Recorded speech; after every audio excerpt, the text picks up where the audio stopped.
is about economic growth. It's about bigger paychecks. It's about more jobs. It's about a fairness system in our tax code. If I could say it as simple as possible, say that this tax reform conversation is about hashtag money. We will bring back our jobs, back our wealth. We will bring back our great American dreams. President Trump doubling down on why the national anthem is so important to him. When it comes to the respect of our nation, when it comes to the respect of our anthem and our flag, they have no choice. You have to have people stand with respect.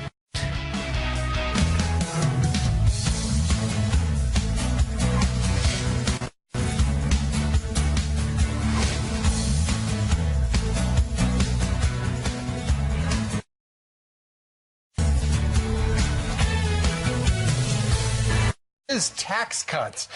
It's aimed at the middle class, but according to Grover Norquist, who's going to be joining us shortly, it's going to turbocharge the economy as it is right now. He said 4 beautiful words yesterday: made in the USA, trying to get more jobs back into this country. Right. He says this is for the forgotten man. Right. This is for always get fought for. That farmer, we talked about the estate tax, which the liberals are saying, well, that's more money, but he had people in the audience who were great examples of folks that were farmers that said this is going to go to them. And Abby, we mentioned this to the surface. The critics will say, how are we paying for these tax cuts? Where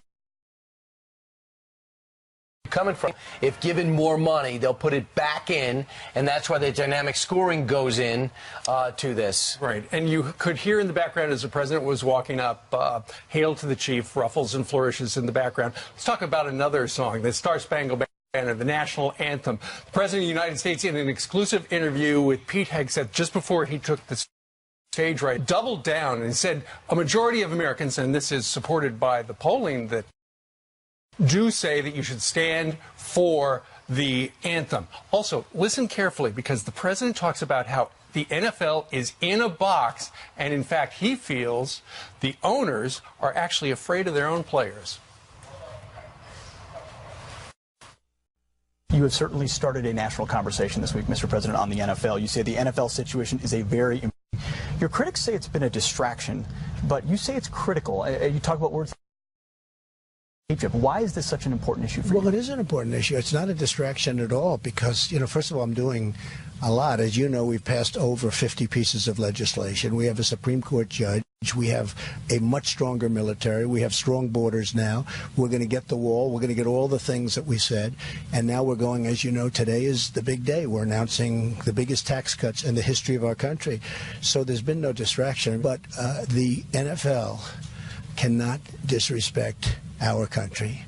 They cannot disrespect our flag or our national anthem. And they can't have people sitting down or kneeling down during our national anthem. And I saw this a year ago with Kaepernick, and I said, this is a terrible thing. I thought it was terrible. And then it builds up a little bit and a little bit more, and you see what's been happening, and then all of a sudden you see more and more and more. And I came out and I made a statement in Alabama the other day, and I said, I think it's very disrespectful to our country. And the world picked it up. And guess what? Most people agree with me. And the NFL's in a box. They have to do something about it. They're disrespecting. And when I say they, in a way it is they, because they can stop it. You know, they have rules for everything. You can't dance in the end zone. You can't wear the pink socks relative to breast cancer, which one of the places. They have rules for everything. Why aren't they honoring this country by enforcing a rule that's been in existence for a long time? So the NFL and the players really have to do the honor of the country. It's for the honor of the country. They have to respect our country. They have to respect our flag and our anthem. What prompted that in Alabama? Well, I have so many friends that are owners, and they're in a box. I mean, I've spoken to a couple of them. They say, we are in a situation where we have to do something. I think they're afraid of their players, you want to know the truth. And I think it's disgraceful. And they've got to be tough, and they've got to be smart. Because you look at the ratings are going way down. The stadiums are, I've seen a couple of stadiums over the last few weeks. They are losing. There are a lot of empty seats. I couldn't even believe it. But when it comes to the respect of our nation, when it comes to the respect of our anthem and our flag, they have no choice. You have to have people stand with respect. Well, the question is what's going to happen tonight. It looks like the Packers are asking their fans to join them, locking arms but standing up. The Patriots, according to Danny Amendola, their outstanding wide receiver, say they look like they will be standing up. I can't see it being worse than last week.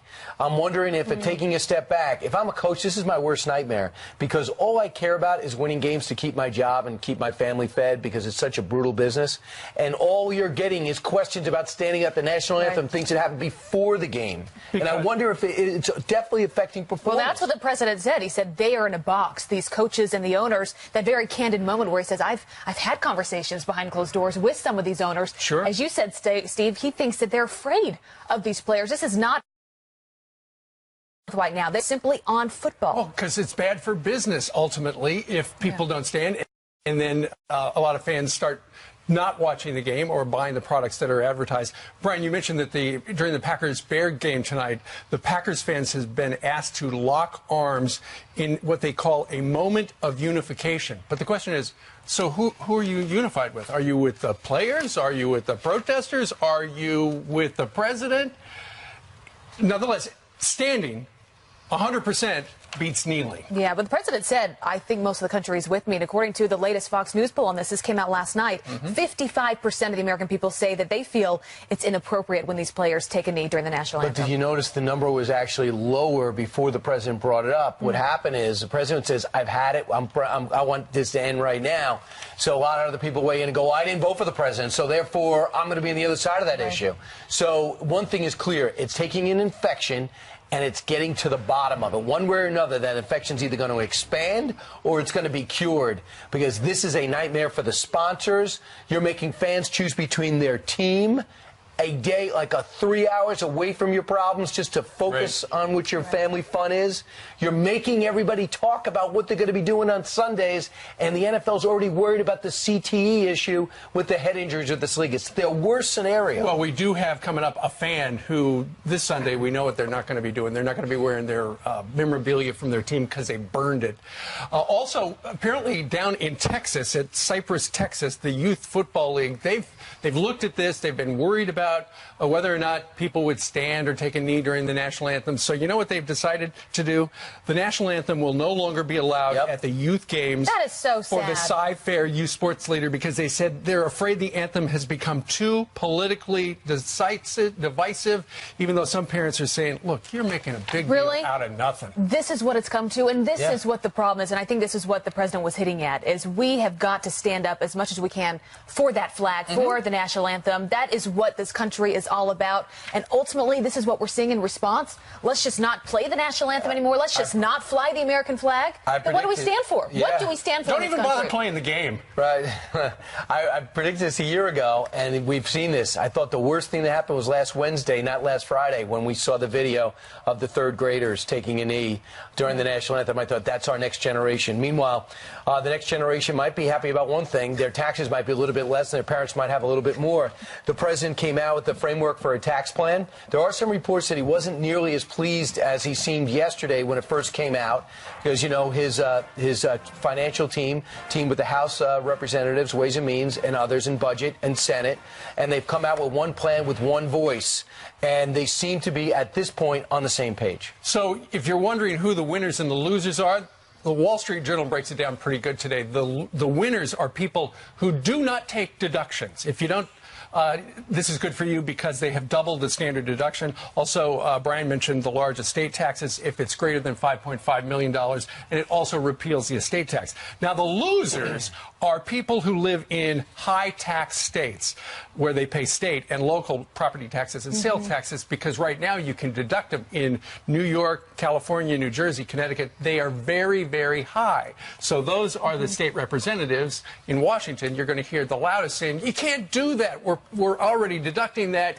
You can't go ahead and knock the knees out from underneath us. Right. We talked to the president about this. Pete Hegseth did. And, you know, we're still waiting for a number of details here. You know, people keep saying the devil is in the details, because that's very real. When you think about the three brackets that are going to exist, from 7 brackets to 3, how does that line up with income? How do you define what the middle class is? We asked Kellyanne Conway about that yesterday. They're still trying to figure it out. And then also, how do you pay down the debt? I think we're at $20 trillion right now. I think, went up $10 trillion under the Obama years. Right. So a lot of Republicans don't care about that. How do you balance these tax cuts with also paying down the debt? Without the growth they expect, $1.5 trillion will go to the debt over 10 years.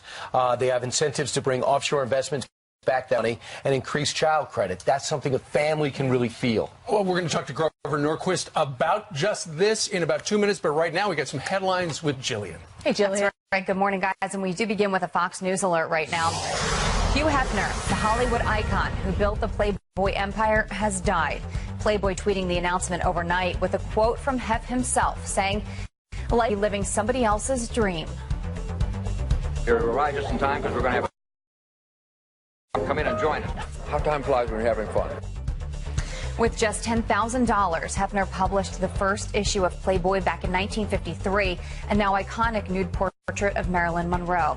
He died from natural causes at his Los Angeles home, surrounded by loved ones. Hugh Hefner was 91 years old. President Trump calling to check in on a motorcycle cop hurt during his list. Officer Robert Turner broke his ankle when he crashed his bike, escorting the president around. The commander-in-chief later speaking to Turner on the phone from Air Force One, wishing him a quick thanking him for his service. It's unclear what caused the crash.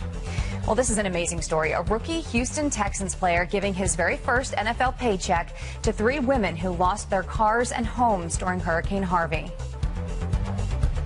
What y'all do for us every day and never complain. I really appreciate y'all. So hopefully that's good to help you get you back on your feet, and I'm always here to help.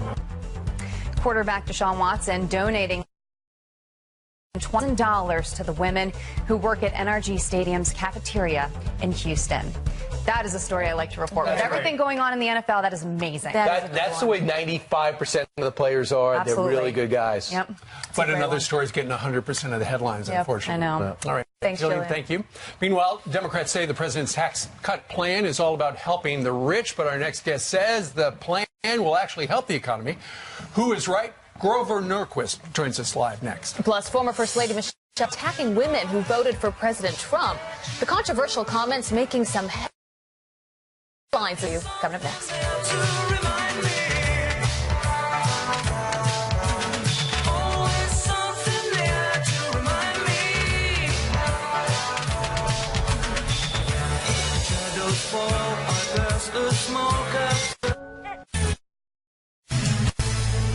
Under this plan, the wealthiest Americans and wealthiest make out like bandits, while middle-class Americans are left holding the bag. What has been released today makes a total mockery out of the president's pledge that he wanted tax relief to be for the working class and it wouldn't be for the wealthy. Is the swindle of the American people selling the same blueprint that failed trickle-down Bush tax cuts for the rich did jobs and only increased the deficit. There you have a trio of Democrats' tax reform plan is nothing more than tax cuts for the rich, but joining us now, President of Americans for Tax Reform, Grover Norquist. Grover, great to have you on a day like today. How you doing? I'm doing very well. Those 3 statements were written not only before this tax plan was put forward, but those are the same statements they put out when Reagan cut taxes and when Bush cut taxes. And they would have said the same thing when John F. Kennedy cut taxes. At some point, the Democrats have got to that their policy of higher taxes have slowed and hurt the economy, and we need to get down to be competitive internationally. I know, Grover, you spoke to the vice president yesterday of this tax cut and tax reform bill, but you say the plan with the administration is this is just phase 1. This is going to be one tax cut and tax reform phase, but there are going to be more during the administration. Well, certainly. We had a tax cut every year that we had a Republican president and a Republican Congress under Bush. Like Florida and Texas and North Carolina, you have a tax cut every year. With a Republican House and Senate, there'll be a tax cut every year. This is going to be a larger one, be dramatic, and it is. But we'll go into next year and the will be things that we weren't able to fit into this tax bill that we'll get into the next one. You say this will turbocharge the economy. The president on the stump yesterday saying, look, this is about the forgotten man. This is about that farmer that can't afford to keep his land, keep his business. This is about bringing jobs back to the U.S. Looking at this bigger picture, Grover, who is this tax plan best for? Who is it worst for? It's best for the person who, for the last 8 years, didn't have a job at 2% a year, and we had lousy job numbers. The winners of Americans who will get a job because we're bringing trillions of dollars overseas back to the United States. We're reducing taxes on businesses so they can invest in people and making people more productive rather than sending the money to Washington, D.C. The biggest $30,000 or $40,000 or $50,000 a year. Right. It benefits every American because every single American will see a tax rate reduction. Okay. Grover, you know everybody in Washington, D.C. From your experts, are there Democrats who are going to get on board with this? There is not a single Democrat in the Senate who will vote for this bill if their vote matters.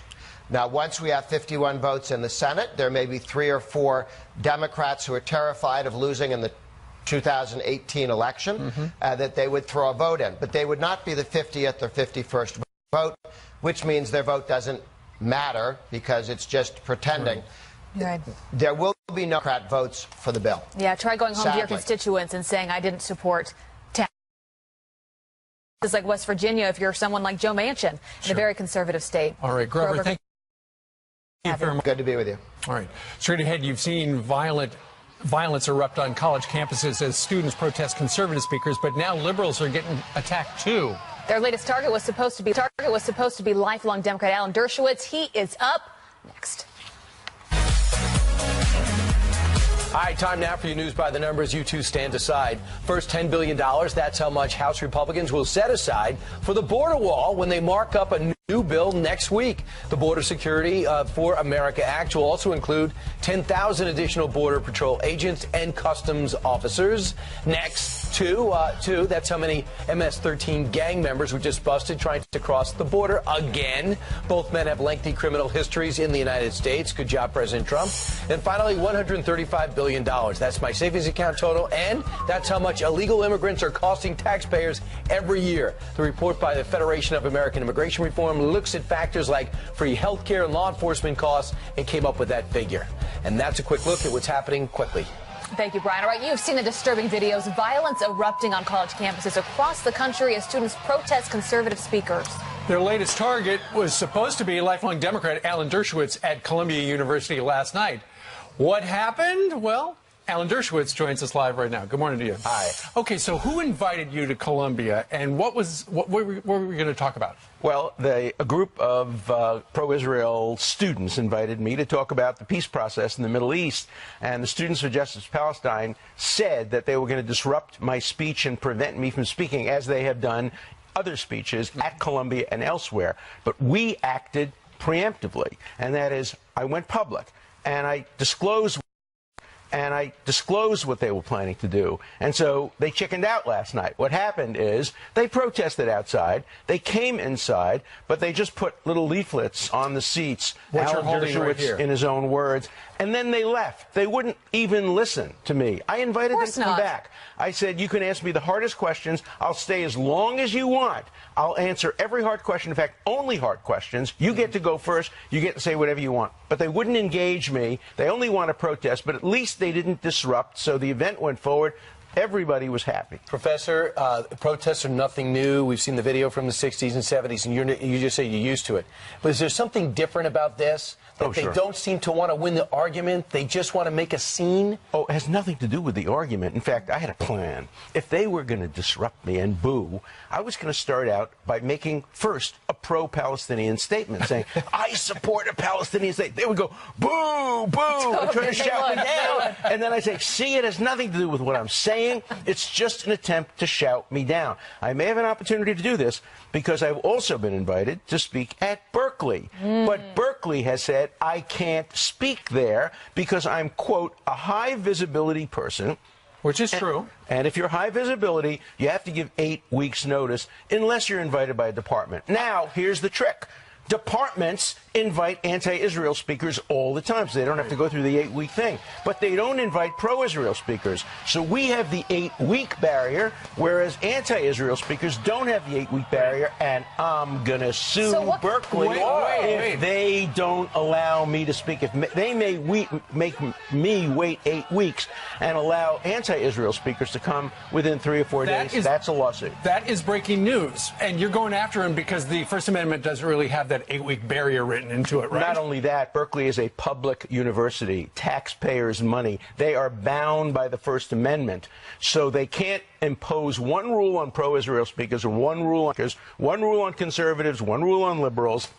And what is the definition of high profile? Would they actually turn down President Trump if he said, I want to speak there in a week? Would they turn down a famous actor, a liberal, a progressive actor? I don't think so. They have to have a single standard, and we're going to hold them in it. And if they don't abide by it, we're going to take them to court. You know what? Good for you. Good thing up for free speech, because we have lost sight of what that means anymore. You pay $800,000 just to protect a speaker on the Berkeley campus now. It's unbelievable. And the students are upset now. The students are reacting because they're telling me that they're being denied the opportunity to listen to speakers that they want to hear. Right.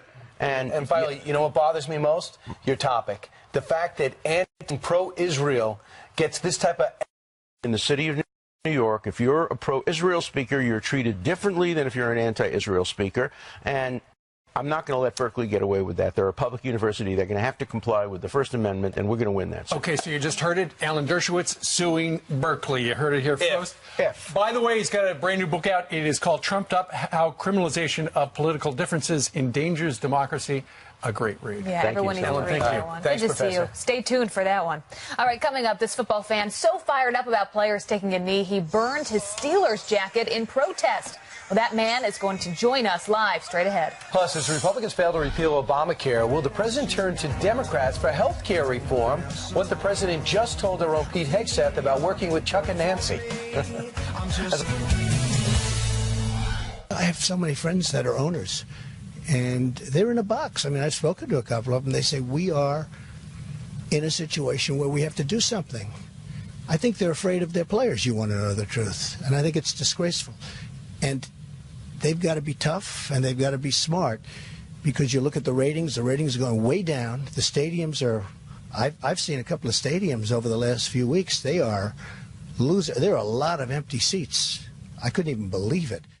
Donald Trump knows a lot of the owners of NFL teams, so for him to reveal that to our own Pete Hegseth, he's had those conversations, and it sounds like the owners just don't know what the players are going to do next. Well, the problem is they let this thing get out of control. If they cracked down a year and a half ago, they probably wouldn't be in a box, because they've so many other times. There's been examples of this where players get out of line and they crack down. I remember with the New York Giants, they had Joe Morris walk around and find players if their socks weren't high enough, they're wearing the wrong cleats, didn't have their helmet, they got fines. They literally got tickets. Well, Pete Hegseth has been down in Indianapolis, and he was able to do that interview with President Trump and get some great sound. Pete, some strong words there, and really an insight behind closed doors of maybe some conversations that have gone on between the president and the heads of the NFL.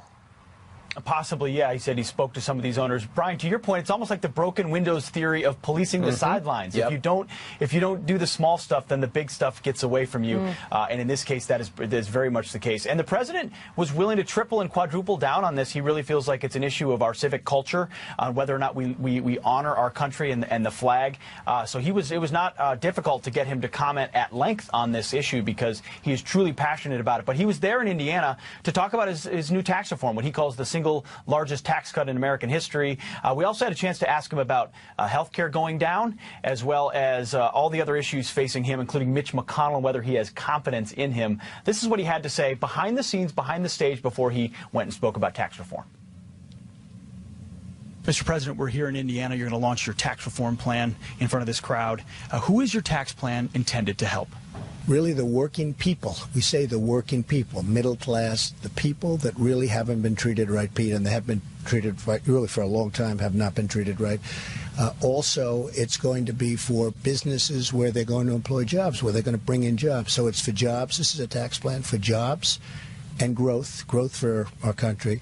It'll be the largest reduction in terms of dollars of any plan ever in the history of the country, and it's going to be something very special. But it's really for the middle-income people, and it's for the working people, and it's for jobs. Are there any rates or brackets that are non-negotiable? Yeah, the 20% is non-negotiable. I wanted to do it at 15%. This is for business. I want to do it at 15%. If you look at China, China's at 15%. Other countries are at higher. I mean, right now we're the highest taxed nation in the world. When I finish the plan, we'll be among the lower taxed, which is very good. I'd like to be the lowest, but you can't be the lowest. There are some that are ridiculous. But I wanted to be at 15. In fact, I was going to start at 15 and maybe negotiate up to 20. But the numbers really work at 20, so we're putting it in at 20, but we're not going to negotiate. Mr. President, the health care bill this week went down in the Senate. What about this plan makes you feel confident that it won't meet the same fate? Oh, Pete, the health care bill didn't go down. We have the votes, but reconciliation is a disaster. But as you know, it ends on Friday, so we don't have enough time because we have one senator who's a yes vote, a great person, but he's in the hospital, and he's a yes vote, so we can't do it by Friday. So we have the votes. We will do it sometime at the beginning of the year, but prior to the election in November. Do you still have confidence in Mitch McConnell? I do. I mean, look, I've dealt with Mitch for a long time, and I think he has to get rid of the filibuster rule. I think it's just a disaster for the Republican Party because it means you need 60 votes on most pieces of legislation, and you're not going to get it. There are 270 bills right now sitting before the Senate. You're not going to get them approved because you're not going to get 8 Democrats, and they want to keep this horrible filibuster rule, which says basically you need 60. So that means you need 8 Democrats to get something approved, and you're not going to get that. So they have to get rid of the filibuster rule. Otherwise, they're just making a mistake. But no, I have confidence in. Look, I really like all of these people. I think they're terrific people. What I'm going to do is we do have the votes for health care. But the filibuster, you know, if you look at what's going on with respect to timing, we have only until Friday for reconciliation. So we're going into next year. But in the meantime, I'm going to start negotiating with Democrats, and we'll see what happens. Do you feel like when you start negotiating with Democrats, do you feel like you can trust Chuck Schumer and Nancy Pelosi? It's not a question of trust. First of all, you know, I have a nice relationship with them. It's not really trust. It's if we can do a great health care bill, bipartisan, I'm okay with that. Even so if it's not a repeal? Pete, we have the votes to get it done. You can't do it when somebody's in the hospital. You know, when you have 52 votes and you need 51, it's very hard to get because you always have somebody, and in some cases they want a grandstand. A lot of bad things happen. But we have the votes, but we don't have the time because it's Friday. I mean, it's literally Friday it ends. Mm-hmm. So we'll bring it into a few months from now. We'll vote it. It's block grants. It's going to be great health care. But in the meantime, I have that little period of time. I'll negotiate with the Democrats. If we can come up with a fantastic health care bill, that's okay with me. Good for both parties, bipartisan. Brian, in the last hour, you asked who that senator was that's hospitalized. It's Thad Cochran. He's not formally hospitalized, but he had a urological test or treatment a while back and is recovering at his home in Mississippi, so not able to be in Washington. But I just don't understand, Pete. They didn't even have 50 votes. So even Thad Cochran could have been, you know, running a triathlon. They don't have the numbers in the Senate.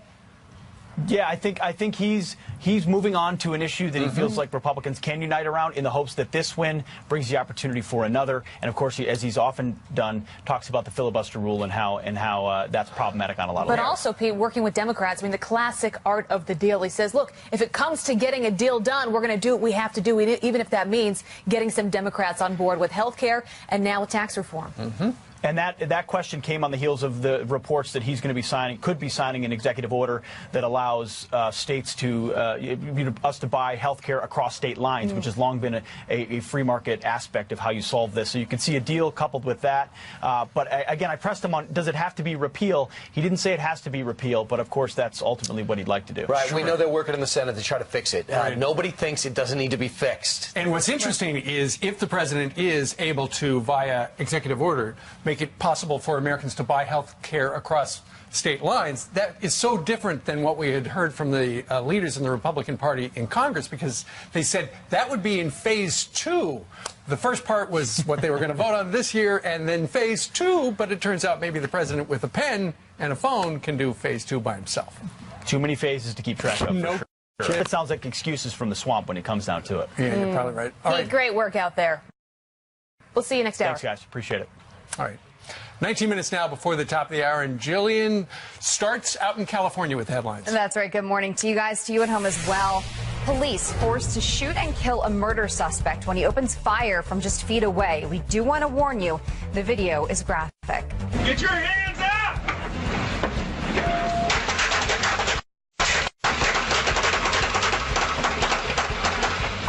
He's fired, he's fired!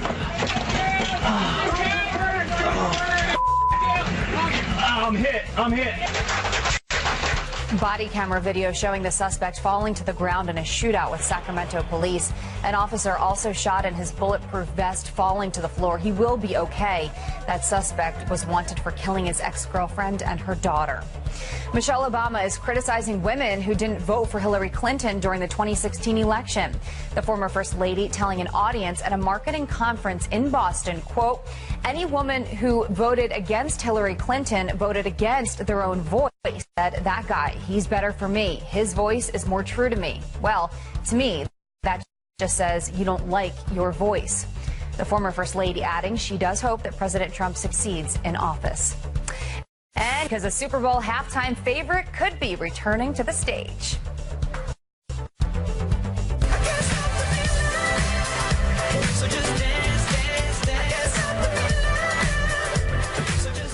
Justin Timberlake is reportedly finalizing a deal to perform at the big game in Minneapolis next year.